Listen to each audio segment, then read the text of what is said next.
My wife's family treated me like a nobody until I became wealthy. They tried to erase the prenup, so one move I made left them silent and powerless.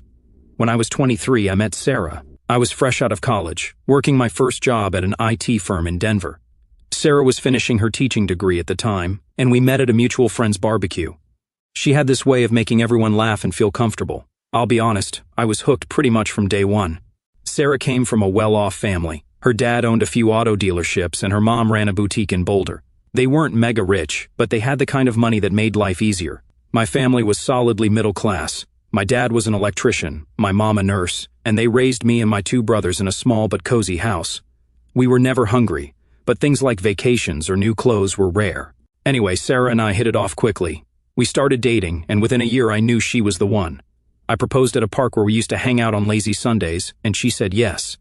Everything seemed perfect. Well, almost perfect. Her parents, especially her dad, weren't thrilled about me from the start. They made it clear they didn't think I was good enough for Sarah.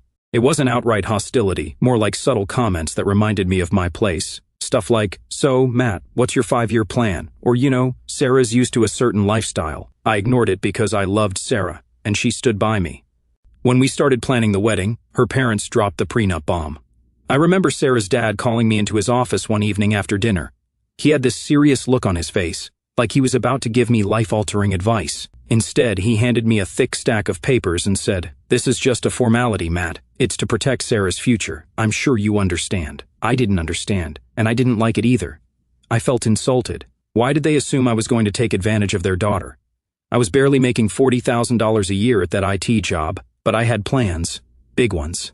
I wanted to prove myself, not just to them but to Sarah and myself. Still, I didn't want to cause problems, so I took the papers home and read through them with a mix of anger and confusion. The prenup basically stated that if Sarah and I ever divorced, I'd walk away with nothing but what I'd earned myself. None of her family's money, none of the assets she might inherit, nothing. It was all about protecting her, not us. I hated every line of it. I brought it up to Sarah, hoping she'd back me up. Instead, she said, "Matt, it's not a big deal. It's just paperwork. It doesn't change how I feel about you." She was calm, but I could tell she felt stuck between me and her family. I didn't want to put her in that position, so I swallowed my pride and signed it. I told myself it didn't matter because I wasn't marrying her for her family's money. Looking back, that was probably my first mistake, letting her parents set the tone for our marriage. But at the time, I thought I was doing the right thing. I figured they'd warm up to me eventually, and the prenup would be a non-issue since we were building a life together from scratch. The wedding itself was beautiful, but also a bit awkward. My family and hers didn't mix well. My brothers and a few of my cousins showed up in suits they'd borrowed or bought on sale, while Sarah's side looked like they'd stepped out of a country club catalog. There was no drama, but the divide was obvious. After we got married, we moved into a small apartment in Denver. Sarah started teaching at a local elementary school, and I kept grinding away at my IT job. Those first few years were tough but rewarding. We budgeted carefully, cooked most meals at home, and saved every penny we could. Her parents would occasionally make comments about our tight budget, but we didn't care. We were happy. Still, the prenup lingered in the back of my mind. It wasn't like I thought we'd ever need it, but it symbolized something deeper. It felt like her family didn't trust me, even after I'd married Sarah and started building a life with her. Every time her dad made a sarcastic remark about my job or our financial situation, it stung. I worked harder because of it. I wanted to prove them wrong. But the prenup never really went away. There were moments, small and fleeting, where it came up in conversation. Sarah's mom would joke about how smart they'd been to have me sign it, or her dad would bring it up when talking about protecting family assets. They said it with smiles, but it always felt like a slap in the face. Still, I didn't say anything. I kept my head down and focused on my career. I loved Sarah, and I didn't want to let her parents ruin what we had. I figured, as long as we were happy, none of that other stuff mattered. But now, years later, I can see how that prenup was more than just a legal document. It was a reminder that her family didn't think I was enough. And as things started to shift in our lives, that piece of paper became the center of a storm I never saw coming. After a few years of grinding it out in my IT job, things started to change, but not overnight. It was more like little victories stacking up until they became something bigger. I was 27 when I got my first big break, but getting there wasn't as smooth as I would have liked. Back then, I was still working at the IT firm in Denver. The pay wasn't bad at the time, but it wasn't great either. I had been at the company for about 4 years, and I felt like I'd hit a wall. My role was stable, but it didn't challenge me, and there wasn't much room for growth. I knew if I wanted to make real progress, I'd have to take a risk. One of my coworkers, Jason, had started talking about this side hustle he'd gotten into, freelance coding for startups. At first I thought it sounded sketchy, like he was going to burn out juggling 2 jobs. But then he showed me his paycheck for 1 month of freelance work, and my jaw hit the floor. The guy was making double what we earned at our full-time gig. That got me thinking. I had always been good at web development and problem solving. I spent my weekends brushing up on coding languages, learning frameworks, and experimenting with side projects. Sarah thought I was crazy for spending so much time on it. "You're already working full-time," she'd say. "Why are you adding more work?" But I couldn't shake the feeling that this was an opportunity. After about 6 months of freelancing on the side, I landed a client that completely changed the game for me. They were a small tech startup looking for someone to build their entire back-end system. The pay was more than I'd ever made in a single project, but they also had stock options they offered as part of the deal. At first, I wasn't sure if the stock options were worth much, but something about the company's vision clicked with me, so I took the gamble. For the next year, I worked like a maniac. I was still at my day job, putting in 40 hours a week, but I spent every free moment working on this startup project. Weekends, late nights, you name it. Sarah wasn't thrilled about it. She supported me, but I could tell she was frustrated that I wasn't as present as I used to be. There were arguments, mostly small ones, about me missing dinners or being glued to my laptop when we were supposed to have movie nights. I'd always say just a little longer, I promise. But I don't think either of us believed it. Then it happened. The startup I was working with got acquired by a bigger company, and my stock options skyrocketed in value. One day, I was struggling to keep up with our mortgage and car payments. The next, I had enough to pay off everything and still have a healthy cushion. I'll never forget the look on Sarah's face when I told her. She was stunned, in a good way, but I think part of her couldn't believe it was real. That moment was a turning point. I quit my IT job the following week, something I had been dreaming of for years. My boss didn't take it well. He tried to guilt-trip me into staying, saying things like, "You're one of our best people, Matt. Are you sure you want to throw this away?" But I knew I was done. I had bigger plans now. The first thing I did after quitting was take Sarah on a surprise trip to Hawaii. We had been talking about going for years but could never afford it. This was my way of showing her that the hard work had paid off and that I hadn't forgotten about us. It was amazing. Beaches, sunsets, good food. But even there, I couldn't stop thinking about what I wanted to do next. I realized I loved working for myself. The freedom, the challenge, the sense of control. It was addictive. That's when I decided to start my own company. I used the money from the startup acquisition to launch a property management business. Real estate had always interested me, and I saw it as a stable way to grow my wealth without being tied to a desk job. Starting the company wasn't easy. There were a million things I didn't know, from legal paperwork to managing employees. But I threw myself into it the same way I had with my freelance work. I read books, attended workshops, and leaned on a mentor I'd met during my freelancing days. Slowly but surely, things started to click. By the time I was 30, things were looking up in ways I couldn't have imagined a few years earlier. The property management business I started was doing well, better than I ever thought it would. We had a growing list of clients, and I'd managed to build a reliable team that took care of most of the day-to-day operations. For the first time in my life, I wasn't just scraping by or working paycheck to paycheck. I was comfortable. I was proud of how far I'd come, and I thought I'd finally earned a little respect from Sarah's family, but respect wasn't exactly what I got. It started subtly at first.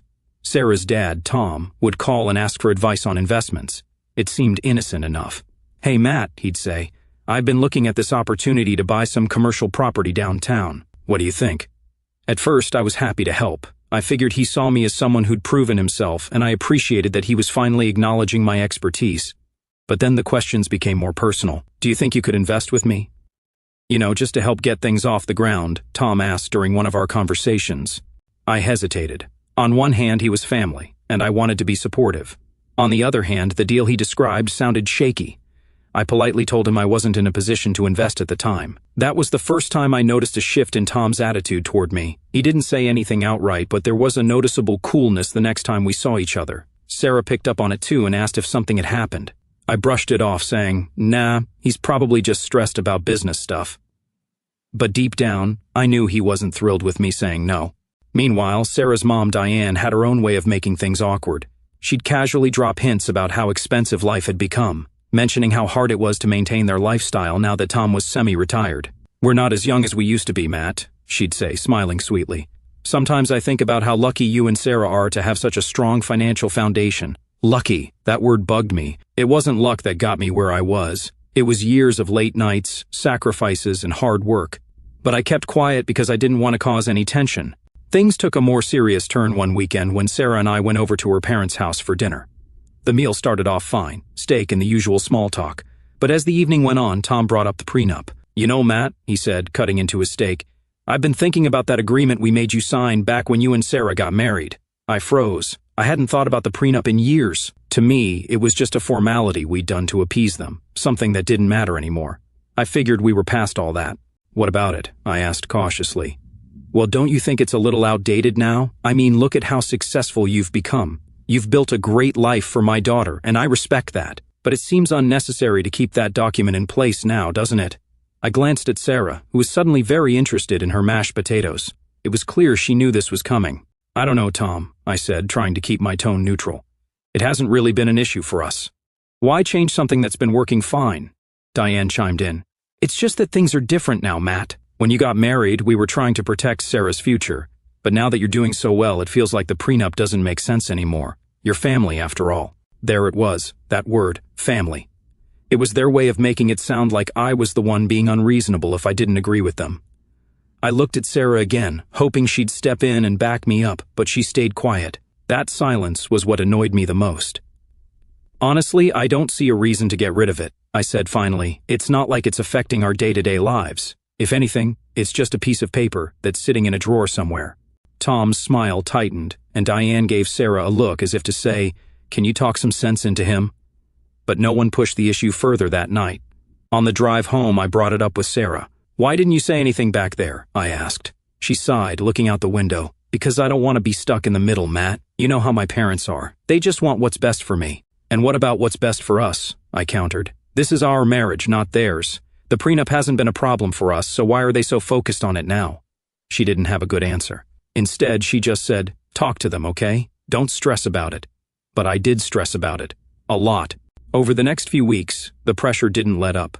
Tom and Diane kept finding ways to bring up the prenup, always framing it as just a conversation. Sarah started to get more defensive about it, saying things like, "You have nothing to lose by canceling it." That's when I started to feel like I was fighting a battle on two fronts, one against her parents and one against Sarah herself. I loved her, but it was hard not to feel like she wasn't fully on my side. The breaking point came when Diane called me one afternoon while I was at the office. She started with small talk but quickly pivoted to the prenup again.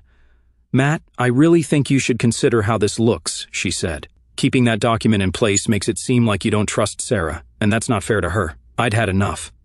"With all due respect, Diane," I said, "this isn't your decision to make. Sarah and I are fine with how things are." There was a pause, and then she said something I'll never forget. "Well, if you're so determined to keep it, I guess we'll just have to see how Sarah feels about that in the long run." It wasn't outright threatening, but it sure felt like a warning. I hung up the phone, furious. That night, I told Sarah what her mom had said. She didn't seem surprised. Instead, she said, "They're just worried about me, Matt. They don't mean any harm." That's when I realized this wasn't just about the prenup. It was about control. Her parents had always had a say in her life, and now they were trying to extend that control to me. Update 1 now. Hey everyone, it's Matt again. First off, I really appreciate the advice and support I've gotten so far. Honestly, it's been a reality check. Writing about this has made me see things more clearly, and hearing from people who've been in similar situations helps. So here's what's been happening. Things haven't improved. If anything, the pressure has ramped up. Sarah has been bringing up the prenup more and more, and I can't ignore the fact that her tone is changing. It's no longer just, "This is something we should discuss." Now it's more like, "If you trust me, you'd dissolve it." We've had a few arguments about it. The last one got heated when I told her straight up, "This isn't about trust, Sarah. It's about your parents trying to control us." She didn't like that and shot back with, "Or maybe it's about you not trusting me. What kind of husband keeps something like this in place after all these years?" That one stung. I told her, "The prenup hasn't been an issue for years, so why is it suddenly such a problem now? The only thing that's changed is that your parents see dollar signs." She called me paranoid, which seems to be her go-to argument now. At that point, I knew we needed a real conversation without distractions, so I suggested we take a trip to the cabin we used to love. It's this quiet little spot by the river, and I figured maybe we could reset and actually talk things through without her parents hanging over us like storm clouds. Sarah agreed, but her mood made it clear she wasn't thrilled about it. When we got there, things started off okay. The cabin was just like I remembered, peaceful, isolated, and the perfect place to clear your head. The first evening, we cooked dinner together, which felt normal for a change. But even then, there was this unspoken tension in the air. The next morning, I decided it was time to rip off the bandage. We were sitting on the dock watching the river, and I said, "Sarah, I need to know what's really going on. Is this about us, or is this about your parents?" She sighed, not even trying to hide her annoyance. "Matt, this is about us. My parents don't control how I think. I'm the one saying the prenup doesn't make sense anymore." I didn't buy it. "Come on, Sarah, let's not pretend your parents haven't been pushing this from the start. They're the ones who made me sign it, and now they're the ones trying to get rid of it. That's not a coincidence." She turned to me, her face serious. "Do you even hear yourself? You're acting like my parents are the villains here when all they want is what's best for me. Best for you? What about what's best for us? This isn't their marriage, Sarah. It's ours, and I'm not going to let them dictate how we handle things." That's when she said something that made my blood boil. "Maybe the issue isn't them, Matt. Maybe it's you. Maybe you're so wrapped up in your own insecurities that you can't see how unfair this is to me." "Insecure?" I shot back. "You think I'm insecure because I don't want to tear up an agreement your parents insisted on? The same agreement they made me sign because they didn't trust me?" She shrugged and said, "Well, if you can't trust me now, maybe we shouldn't even be talking about a future together." That hit me like a brick, but I refused to let her see it. "Wow, so now you're threatening to leave because I won't bend to your parents' demands?" "Real mature, Sarah." "It's not a threat, Matt," she said, her voice cold. "It's just the truth. If you're so obsessed with this prenup, maybe you don't see me as your partner anymore. Maybe you're just waiting for me to screw up so you can walk away with everything." That was it. I stood up, looked her dead in the eye, and said, "Don't twist this around like I'm the problem here. I've worked my ass off for everything we have, and I've done it with zero help from your parents. If anyone should be questioning loyalty, it's me." She just stared at me, not saying a word, and I walked back to the cabin to cool off. The rest of the trip was a disaster. We barely spoke, and when we did, it was tense. By the time we packed up and headed home, it was clear we were on completely different pages. I've got my first therapy session this week, and I'm hoping it helps me figure out my next steps. Right now, I feel like I'm standing in the middle of a minefield, trying not to blow everything up. I love Sarah, but this situation is making me question a lot of things. If anyone's been in a situation like this, I'd love to hear how you handled it. Thanks for reading and thanks for having my back. Tilf, Date 2. Hey everyone, I wish I were coming back with better news, but things have gone from bad to worse. I'm at a point where I don't even know if my marriage can survive this. Things came to a head last Wednesday when I came home and found Sarah's entire family sitting in my living room. Her parents, her sister Amy, and even Sarah herself, waiting for me like it was some kind of intervention. The second I walked in, Tom started in on me. "Matt, we've been talking, and it's time to resolve this prenup situation. It's tearing the family apart, and we can't keep living like this." I couldn't believe what I was hearing. "We?" Last I checked, this was about my marriage, not a group project. I looked at Sarah, hoping she'd step in and diffuse things, but she just sat there, staring at the floor. "Look," I said, trying to keep my cool. "I've made my position clear. The prenup stays. This is not up for discussion anymore." That's when Diane chimed in. "Matt, you're being unreasonable. Sarah has given everything to this marriage, and all you're doing is treating her like she's disposable." "Disposable?" I said. "I've spent the past years building a life for us while dealing with your constant interference. With all due respect, Diane, this isn't your business. Sarah and I need to figure this out on our own." She didn't back down. "Untit is our business when it affects the family. If you cared about Sarah, you'd see that keeping this prenup is hurting her." Before I could respond, Tom said something that made my blood run cold. You're not the only one with options here, Matt. Sarah deserves to be protected. And if you can't see that, maybe this marriage isn't as strong as you think." It felt like a veiled threat, and I wasn't having it. "Are you seriously suggesting that my marriage is conditional on me tearing up a legal document your family insisted on? You've got some nerve, Tom." The room went silent after that. I could see Amy, Sarah's younger sister, fidgeting uncomfortably. She always seemed like the odd one out in their family, kind of shy and not as involved in the drama. I didn't think much of it at the time, but looking back, I should have known something was up. Eventually, I told everyone to leave. I wasn't going to sit there and be ganged up on in my own home. Sarah stayed behind, and we had one of the worst fights we've ever had. She accused me of being stubborn and selfish, and I told her I was done being treated like a wallet by her and her parents. Things got so heated that she stormed out and said she was going to stay at her parents' house for a few days. I didn't stop her. The next day, I got a call from Amy. I was surprised because she and I don't talk much outside of family gatherings. She sounded nervous and asked if we could meet up in person. I agreed, thinking maybe she wanted to apologize for the intervention or offer some kind of explanation. When we met at a coffee shop, Amy looked like she hadn't slept. She kept glancing over her shoulder, like she was afraid someone would see her. Finally, she said, "Matt, I overheard something the other day, and I think you need to know about it." What she told me made my head spin. Apparently, Sarah and her parents had been planning something behind my back for months. Amy had overheard them talking during a family dinner when they thought she wasn't around. They were saying that the prenup has to go before Sarah can leave you, Amy said, her voice shaking. They said it's the only way she can get what she deserves. I couldn't believe what I was hearing. Leave me? Why would she want to leave? Amy hesitated, then dropped the real bombshell, because she's been seeing someone else. Her parents know Matt. That's why they're pushing so hard to cancel the prenup. They think if she divorces you without it, she won't get anything. It felt like the ground had been ripped out from under me. I asked Amy if she was sure, and she nodded. I didn't want to believe it either, but I heard everything.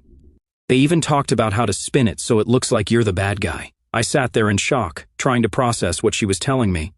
Amy looked genuinely upset, and I could tell she wasn't lying. "Why are you telling me this?" I finally asked. She sighed. "Because it's not right, Matt. You don't deserve this. I've always thought you were a good guy, and I hate how my family is treating you. I don't want to be part of it." I thanked her for telling me and promised to keep her out of it.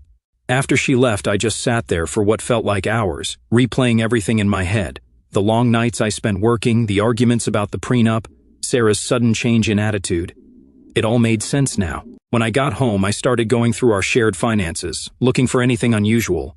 Sure enough, there were charges I didn't recognize. Restaurants, hotels, even a couple of jewelry stores. I haven't confronted Sarah yet, but I've started gathering evidence. I called my lawyer and told them everything. They advised me to stay calm and not make any rash decisions, but that's easier said than done. Right now I'm trying to figure out my next move. This feels like a betrayal on a level I never expected. I'm not sure what's going to happen next, but one thing's for sure, the prenup isn't going anywhere, and neither is my self-respect. If anyone has advice on how to handle this, I'm all ears. Thanks for sticking with me through all of this. Charting Update 3:10. Hey everyone, it's Matt back for, hopefully, the last time. This whole ordeal has been a wild mess, but I've finally made it through to the other side, and let me tell you, it feels damn good to have my life back. After finding out everything from Amy, who, by the way, is the real MVP here, I got my ducks in a row fast. My lawyer and I worked like a well-oiled machine. The evidence I had, her infidelity, the shady charges, and even her parents' involvement, made the divorce process almost laughably easy. When I finally confronted Sarah, she didn't even try to deny it. She cried, played the victim, and threw out every excuse you could imagine. "I felt so lonely while you were working all the time," she sobbed. "You cared more about your job than me, or I wasn't having it." I told her flat out, "Ace, you don't get to blame me for your choices. I was busting my ass to give us a life most people dream of, and you threw it all away." At first, she tried to argue.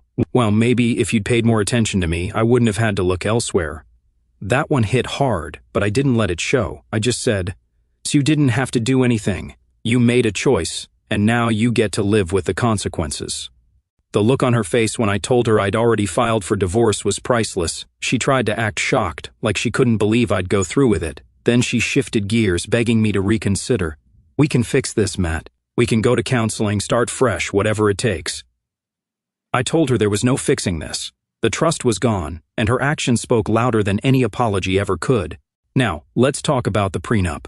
Oh, that beautiful life-saving document. Thanks to the ironclad agreement her family insisted on back when we got married, Sarah walked away with nothing. Not a penny of my hard-earned money, no spousal support, no division of assets, nothing. Add her infidelity to the mix, and she didn't even have a leg to stand on legally. Her parents, of course, were furious. Diane called me multiple times, leaving these long, ranting voicemails about how I was ruining Sarah's life and how I needed to be the bigger person. The nerve of these people, right? I didn't bother responding. My lawyer told me to keep everything documented just in case they tried anything, but thankfully, they backed off pretty quickly once they realized they had no leverage. It wasn't long after that I found out the real reason they were so desperate to get rid of the prenup. Turns out Tom and Diane's financial situation wasn't as rosy as they pretended. Their business ventures had been bleeding money for years, and they were barely keeping their heads above water. That fancy lifestyle they flaunted? All smoke and mirrors. When Sarah moved back in with them, the cracks in their perfect image started to show. She went from living in our beautiful home to crashing in her childhood bedroom. Gone were the designer clothes, spa days, and expensive dinners. From what I've heard, they're all struggling to keep up appearances, but it's only a matter of time before the house of cards comes tumbling down. And let's not forget her other guy, the man she thought she'd ride off into the sunset with. Yeah, he ghosted her as soon as things started falling apart. Amy told me he was a serial dater who had no intention of settling down. He was just stringing Sarah along for fun, and when he realized she didn't have access to my money, he dipped. So there she was, jobless, penniless, and stuck with her parents, who couldn't even help her out like they used to. Karma, right? I thought that would be the end of it, but of course, Sarah couldn't let things go. A few weeks after the divorce was finalized, she showed up at my office unannounced. My assistant tried to stop her, but Sarah pushed her way in. She looked rough. Her hair was a mess. She was wearing old, wrinkled clothes, and she had this desperate look in her eyes. "Matt," she said, tears streaming down her face, "I made a mistake. Please, I need you to forgive me." I leaned back in my chair and just looked at her for a moment. Part of me wanted to laugh at the audacity, but mostly, I just felt done. "Sarah, we've been through this. You didn't just make a mistake. You made a series of choices that destroyed our marriage. Forgiveness doesn't fix that." She tried every tactic in the book. She apologized, blamed her parents, promised she'd change, and even hinted at wanting to rekindle things. "We can start over, Matt. I'll do whatever it takes to make things right." But there was no way I was going back. "Sarah, you didn't just cheat on me. You planned to leave me while trying to take what I've worked for. That's not love, and it's definitely not something I can forgive." When she realized I wasn't budging, she got angry. "You're going to regret this, Matt. You're going to end up alone, and you'll realize you pushed away the one person who really cared about you." I just shook my head and said, "Sarah, you didn't care about me. You cared about the life I provided. Now you get to figure things out on your own." I called security to escort her out, and that was the last time I saw her. Since then, life has been a lot quieter. Amy and I still keep in touch. She apologized again for her family's behavior, but honestly, she didn't need to. She was the only one who had the guts to do the right thing, and I'll always be grateful for that. As for Sarah and her parents, I've heard through the grapevine that things are getting worse for them financially. Part of me feels bad for Amy because she's stuck in the middle, but for the rest of them, they made their bed, and now they get to lie in it. If there's one thing I've learned from all this, it's the importance of standing your ground. People will try to take advantage of you, manipulate you, and guilt you into doing what's best for them. But at the end of the day, you have to look out for yourself. To anyone out there dealing with toxic in-laws, a shady partner, or just feeling stuck in a situation that doesn't sit right with you, trust your gut and stand up for what's right. It's not easy, but it's worth it.